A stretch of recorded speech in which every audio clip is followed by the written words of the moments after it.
Sad and heartbreaking news that is coming in report that Jerry West, that was best known as Mr. Clash, aka The Logo, sadly passed away at the age of 86. The color green and try to avoid at all costs going to Boston. I haven't been to Boston since I stopped playing basketball, and the fans were great to me back there. They really were. I'm sure you've had opportunity in business and reason to go. No, I've had opportunities to go back a number of times, but it's just something I didn't want to do. A lot of old bad memories, and I don't hate green, okay? I make a joke out of it, and I had great respect for the Celtics. We lost some really tough playoffs against them, and I thought there was 2 times we should have won, and we didn't win. And those are the things that you will take to your grave. I'm still tormented by those losses, to be honest with you. You know, in this league, we talk about greatness of players, how many championships they win. Well, trust me, there's a lot of these great players, if they didn't play with the right people, they wouldn't win championships. And you need good fortune, you need great teammates, you need good health, you need a great bounce here or there. And that never seemed to happen for us. And I think the one time was really devastating for me is that we got beaten in the 7th final game on our home court, and Boston finished 4th in the East. They won the NBA championship. They were not a better team than we were. They weren't. And I've had 2 dubious honors that I wouldn't recommend anyone to have. I was the most valuable player in the NBA finals on a losing team where we got beat by 1 point by California. And I was the most valuable player in a 7-game loss in a series against the Celtics. I don't know of any other player that's ever had that honor, and it's not an honor. What do you remember from that? Oh, just how stupid it was that I would receive that and I wasn't part of the winning team. It didn't seem right. It was meaningless for me regardless of how I played.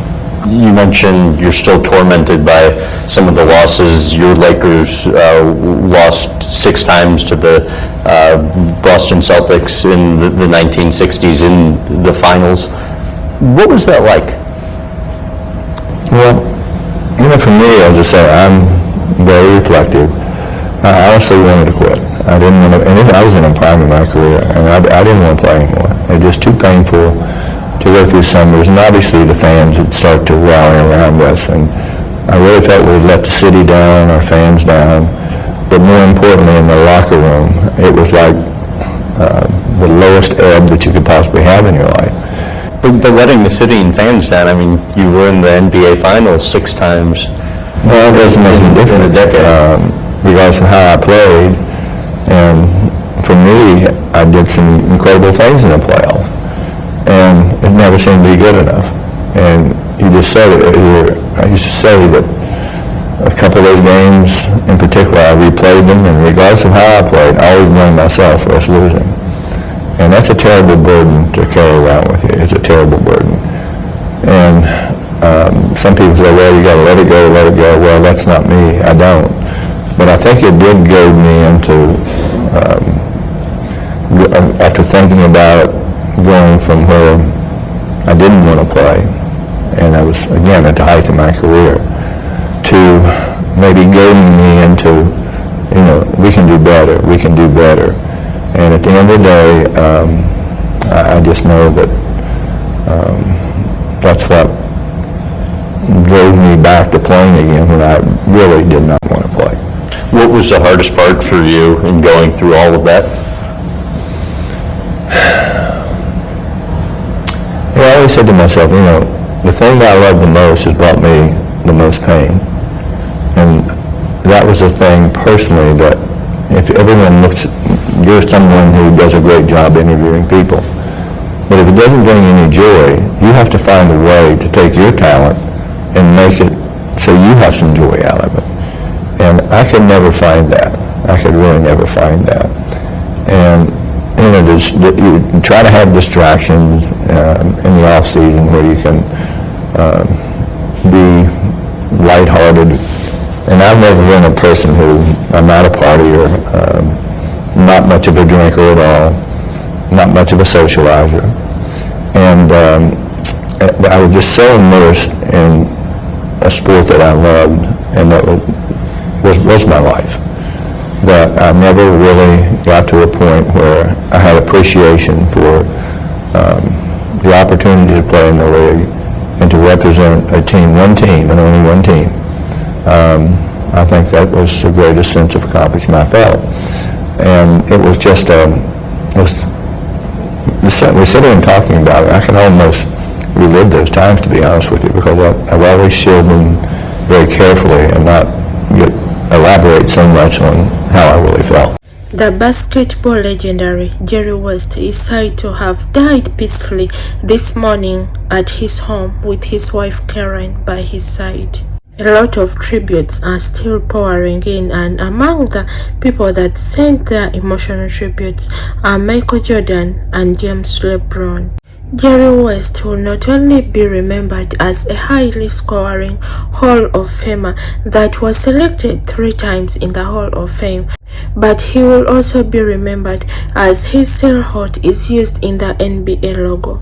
He was such a brilliant player and inspiration to many, and he will forever live in our hearts. We send out our sincere condolences and prayers to Jerry West's family and loved ones, and may his soul rest in eternity. You are watching Touch News Media, and please consider subscribing and turning on the bells so that you don't miss out on anything that we upload. Drop us your comments on what memories that you have and what lessons you learned from Jerry West, and kindly keep the comments respectful. I love you guys and keep safe. Bye bye. I want to talk about the greatest learning lesson I ever had in my life. Please. I went to school and never played against a black man until I was in college. I graduated from school and played against a few black players at that point in time during my career. The most important people in my life were five black men. 5. I haven't talked about this very much in my life. I didn't even broach it with you. I grew up very much like they did. I was like these guys. I was like the dog behind these guys. They walked me everywhere. In our conversations late at night after games, we'd play cards and stuff. They changed my life's perspective more than anyone will ever know. If I could write a book, I would like to write a book about 5 of those guys. And I had one player in particular. He was the NBA Rookie of the Year, the late Ray Felix. I was a rookie, and my college coach was coaching the team, and I wasn't playing very much, and I never said a word, never said a word. I was clearly better than these other 2 players. I think he was trying not to look like he was prejudiced toward me.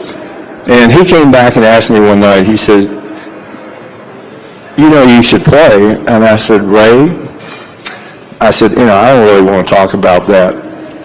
But for some reason, he said, you're going to be one of the greatest players that I've ever been involved with, will ever see for a long time.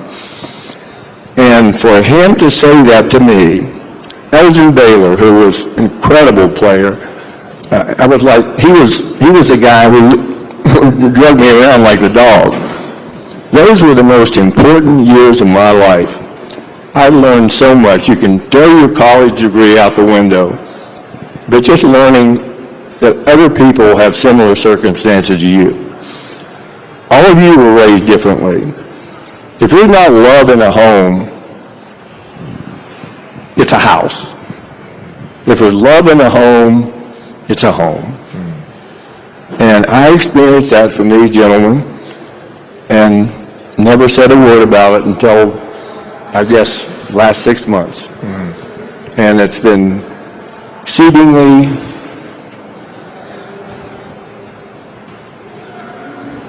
I wish I had told them earlier.